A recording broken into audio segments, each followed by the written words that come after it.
Good afternoon. Welcome to another heinous episode of Diatribes from the Voice of Doom. Now here's your hapless and hopeless host, Voice of Doom.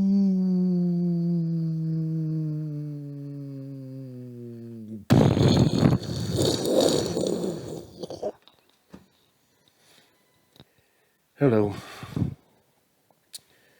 I am doing another diatribe after not posting two of them because I'm sick of myself and I don't even want to do this much longer because everything's hopeless and I'm hopeless and my microcosm's hopeless and the macrocosm's hopeless, and I've said almost all there is to say as far as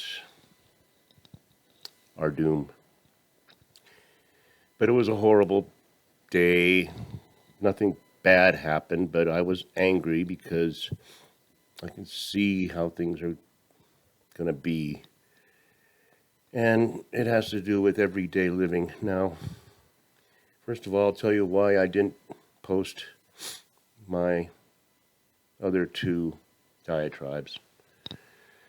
The first one I didn't post was because I just got angry at a person beating up another person, and I just went off and I said some horrible things, and I don't want it to be posted. I'm going to put it in private mode, and it may be made available to my loyal subscribers if they ask for it, but since I have 7 subscribers and most of them aren't really interested in what I'm saying, I don't expect anyone to see it. But I don't like using vitriol. I mean, real vitriol. I'm not talking about my sarcasm. I'm talking about saying some horrible things and stooping to that level. Because everyone can see that it's horrible. You don't need my editorial comments to see it. And if you don't see it, well, live in your dream world. And I didn't want to post it, and then I did a diatribe explaining why I didn't want to post the last diatribe, and I looked at it and I didn't like that one either. So my spontaneity is starting to wane because I'm feeling hopeless. Now, let me just tell you a few anecdotal things of why I feel hopeless. Well, first of all, I've been trying to convince my eldest son to get his life together. He works, but he doesn't work hard enough, and he doesn't know how to budget his money, and he's gotten himself into a deep hole where he's going to lose everything he has. Now, needless to say, he's paying me nothing, and I kind of expect over $500 a month from him to help pay the bills, and I pay for his insurance, and I have to pay that or else it lapses. And if he doesn't give me any money, then I just got to pay it. So I've given him ultimatums, I've given him options, I've told him what he should do or what I'd like him to do or what he needs to do. And he says, yes, I know, and then he proceeds to keep doing what he's doing, which is staying up all night drinking, spending all of his money, not paying any bills, and hoping everything will work out. So finally I'm like, I don't care anymore. I'm not going to throw you out. I don't expect anything from you. I don't expect you to pay me anything. And I don't want to throw you out because I don't want to see you on the street, as a bum, which you will be eventually anyway. So you're just going to be another pet where at least I don't have to feed you. And I think you know how to take care of your pooping and peeing, so I don't have to worry about you going on the rug. But other than that, you're nothing more than a pet that I don't want to pet. Now, here's how the day went. I had to pay my registration for my car. There's one more bill to pay. I think the cost to register my car is about $30, which isn't a lot of money. but then they tack on a $300 fees charge, which I know are fees for stop signs, roads, painting the white lines. I realize that. I realize I pay property taxes also. But they fee us to death in lieu of taxes, and a registration that should be $30 or $35 is $330.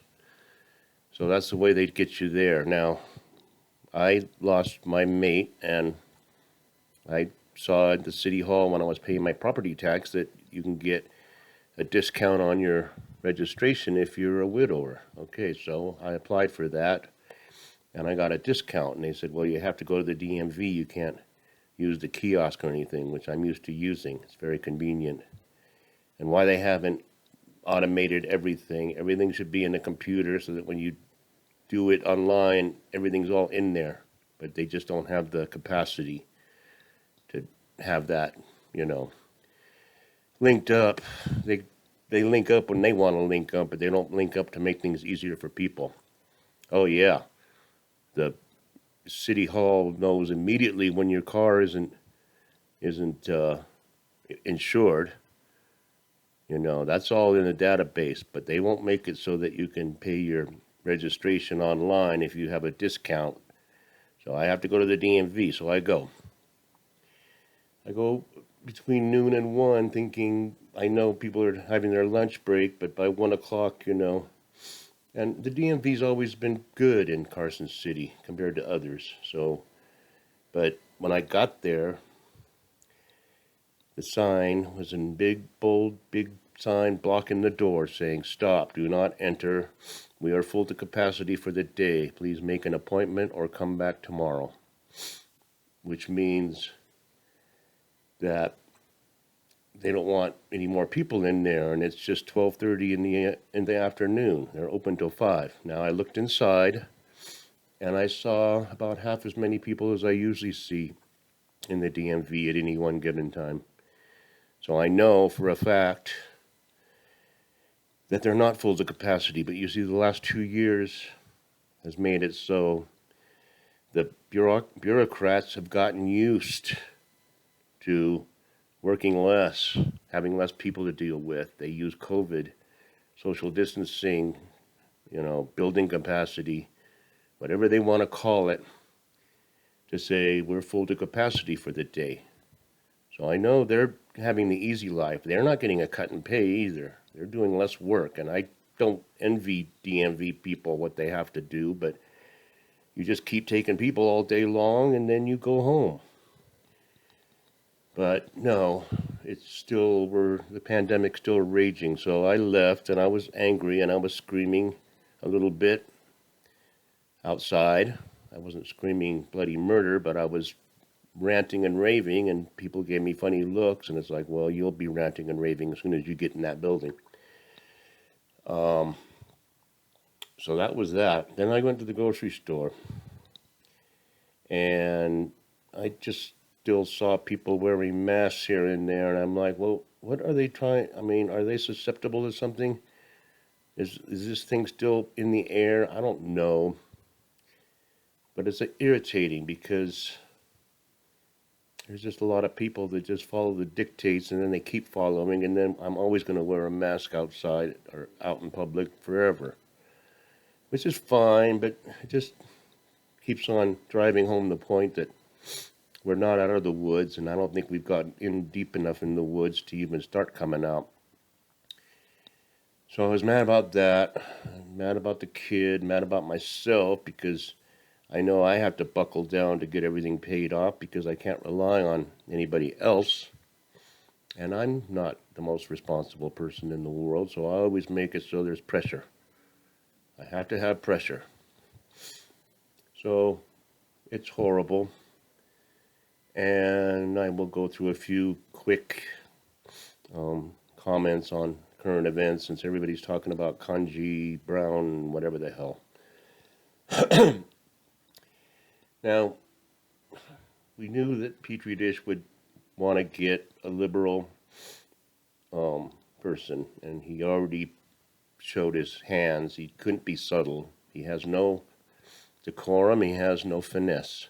I am going to appoint a black female. He didn't have to say that. He could have done it anyway. But by saying it ahead of time, he qualified his choice with traits that shouldn't be a qualification to be a Supreme Court justice. Now, I know she's going to be approved, and I'm fine with it. And I watched a bit of the hearings, and although I'm perplexed about some of her rulings, which could be nefarious, so you never know, but regardless of that, she did all right. She strikes me as being a person like Sotomayor or the other one, whatever her name is, the other Obama appointee, Karen or Kazan or whatever her name is. And they're just like the same thing. So, okay, you have liberals in there. They're going to vote a certain way. Now, it's not legal to even ask them how they would vote under certain things that aren't on their docket yet. It's not legal to say, how would you vote on abortion or how would you vote on whatever issue. But they do it anyway. And sometimes they're stupid enough to actually answer, but most of the time they're doing the right thing. They're saying, it's a hypothetical. I can't forecast what I would do. So that's fine. We'll have we won't have a Republican. We won't have a president pretty soon, but, the whole idea of the Supreme Court will be moot soon because it'll be dismantled. Now, I don't have a problem with her as far as, she seems okay. She doesn't seem acerbic, and she doesn't sound like she has a chip on her shoulder like some of these appointees that just think that the whole world is rotten because of white people. Now, let's go to another issue.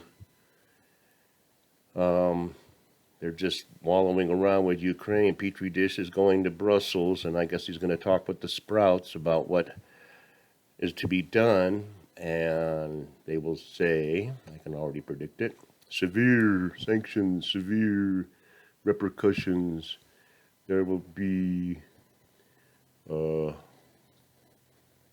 horrible consequences if they do such and such, which means go ahead and do it because we're not going to do anything about it, which is how we've been doing it now.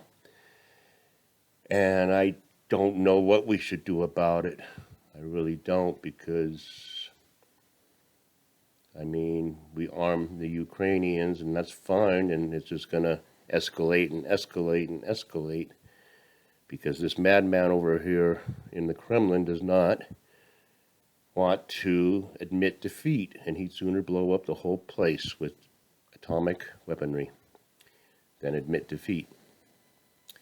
So, I don't know what they're going to do about that, but I know that Petri will be diligently working hard in Poland with a guy that's way smarter than him. Talk about how, the turtle has turned. The president of Poland is a genius compared to what we have in our government. And not to put down Poland, but come on. They're better. Romania is taking refugees. Now, that's karmic retribution for them. They deserve to have to take refugees because their past is bad, very bad. And now they're the good guys. That's fine. But it's just funny how things work out. I don't see much hope. By the end of March, we'll definitely have an incident that will cause consternation, whether it be cyber attack, whether it be EMP, whether it be some lone wolf terrorist that sneaks in from down south, whether it be a misunderstanding, whether it be any kind of exchange that could cause an upheaval. So I'll leave it at that. It's another diatribe that I said nothing. Maybe I'll post this one, and I'll put the other ones in private mode for people to watch my outtakes, because I have a few outtakes. Some are pretty funny. just I am a little bit, drink too much, and then I just can't even get anything out, and I just give up. So some of them are kind of humorous, but I'll leave it at that. I just wanted to get this out before work and just kind of get it off my chest. And I'm going to keep working on making things better. So we'll leave it at that. Have a good afternoon, everybody.